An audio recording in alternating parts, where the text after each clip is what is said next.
Hello everyone, welcome back to the channel, and today we're going to be reviewing Hunter x Hunter chapter 400. So the chapter starts off with Finks and Phaeton talking to each other, trying to figure out how to get to the tracker that Henry had hidden in the last chapter. So they're discussing of ways they could find it. One of the ideas was using N, which is the ability to spread your aura and basically look for something or something like that. The problem with it is that other people can sense when you're using it, so it makes you very vulnerable. And they can definitely not have that, being well-known criminals as they are. But then they run into Nobunaga, and he doesn't really explain what happened, but he tells them that we need to get Franklin, so most likely that's what they're going to do. But they're also worried about Hisoka because they all want to go find him and kill him. So, yeah, that's basically what's going with the Phantom Troupe for a while. We'll get back to them in maybe in a few chapters, but let's get back to Kurapika. So then the next scene was Prince Tyson. So, Prince Tyson, we get introduced to some of his bodyguards, and they're basically role-playing roles of different characters. So, this one guy's kind of like a mafia boss, and then this one girl's kind of like a, a planet seeker, a bride, I'm not sure. But they're all kind of role-playing. And, yeah, so it's basically because of Prince Tyson's ability. His Nen Beast gives him the ability to spread his happiness, because he's kind of a cult leader, so he makes his bodyguards happy. And in the next shot, in the next scene of the chapter, we get to see Izunavi, which was Kurapika's teacher. He's basically saying that something seems different, because Prince Tyson acts all happy, but there might be something going on. There's gotta be some absolute pressure and tension going on. If you're in a war against your siblings, something's definitely going on with him. Then we get to see, Melody. And Melody's kind of sulking over the death of Prince Kacho. But Kacho, her Nen clone, which was the Nen Beast, which got activated with her ability Without You.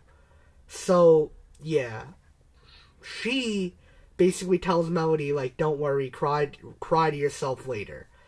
So, then, they go up to this guy who's kind of like the representative for Melody, Prince Kacho, and Fugetsu, and he's basically telling Melody, you're very popular now, and a lot of people are looking for you because she performed in front of the princes, in front of the bodyguards and stuff like that. And a lot of princes want Melody to come to their quarters and perform for them.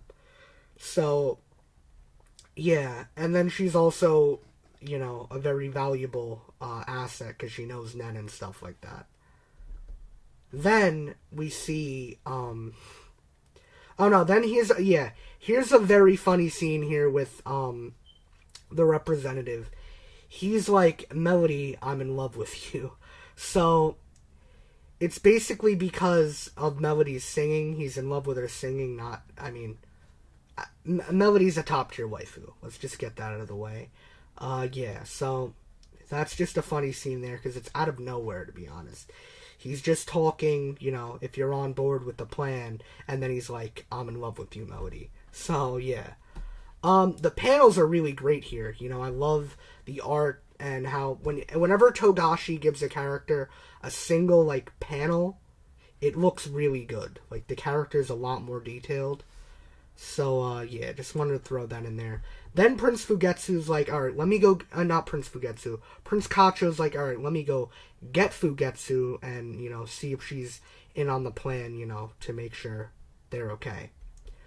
So then we get to see Prince Kacho going to Fugetsu's room. She's like, I'm back.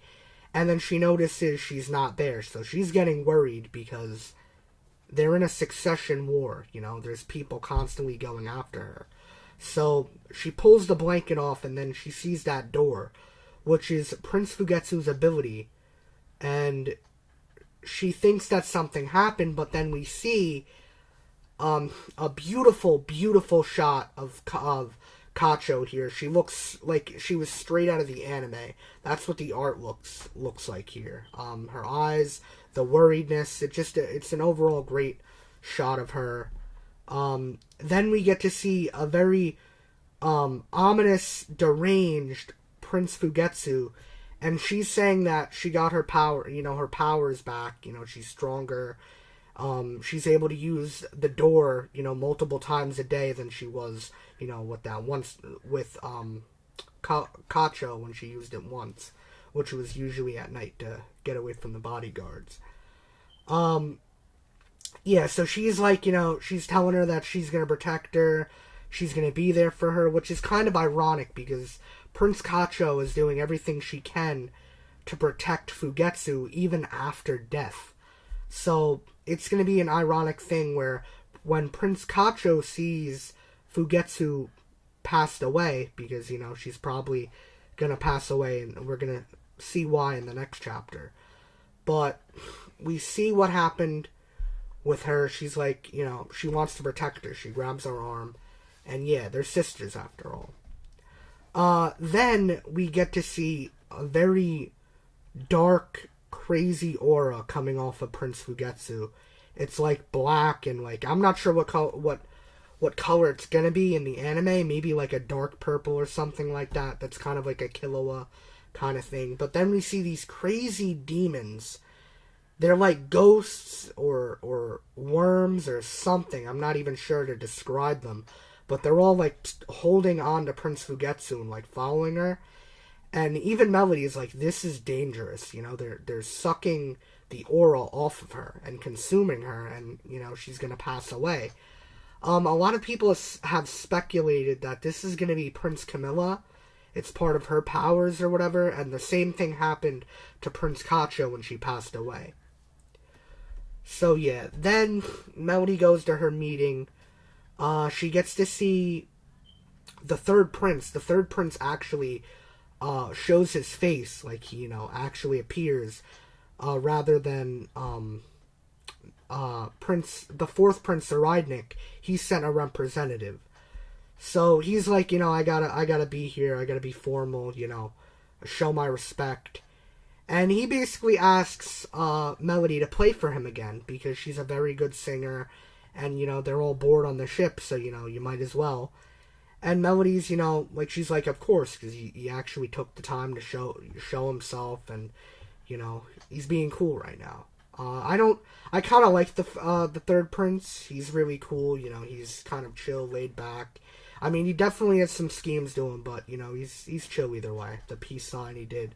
So that's really cool. He also gives Melody a coin.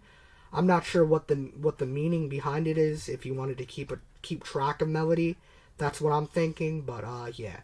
Then we cut to the representative of Prince Saridnik, and he's basically asking Melody, to join Prince Saridnik, to go to the quarters and kind of have a discussion, because how dangerous Prince Saridnik is. Yeah. So Melody's like, I can't do that because I have to protect Prince Kacho and Prince Fugetsu.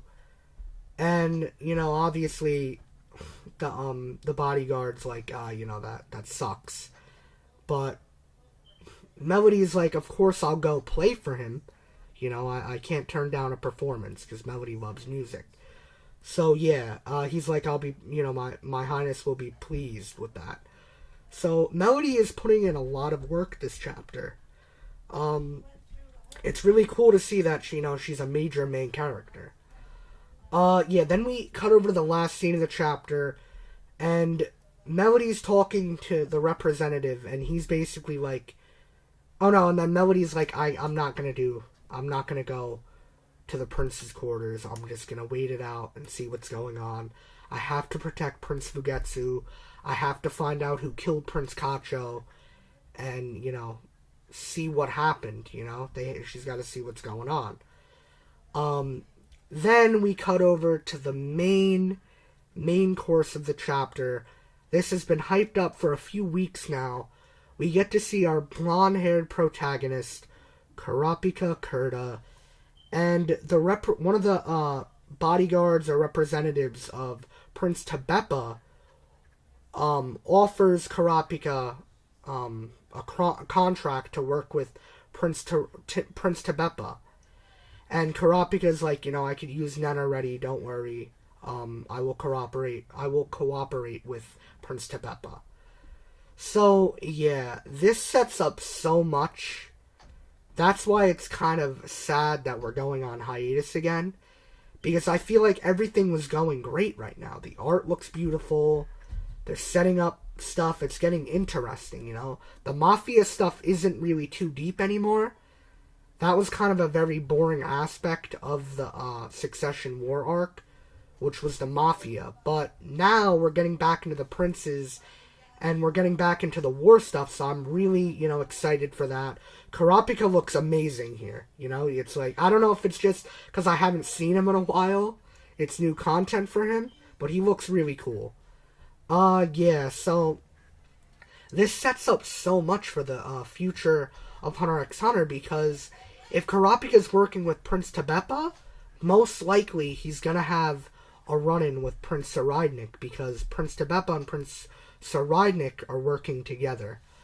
So yeah, this definitely does set up a lot of stuff. Kurapika he's getting ready to go on his revenge arc, so yeah.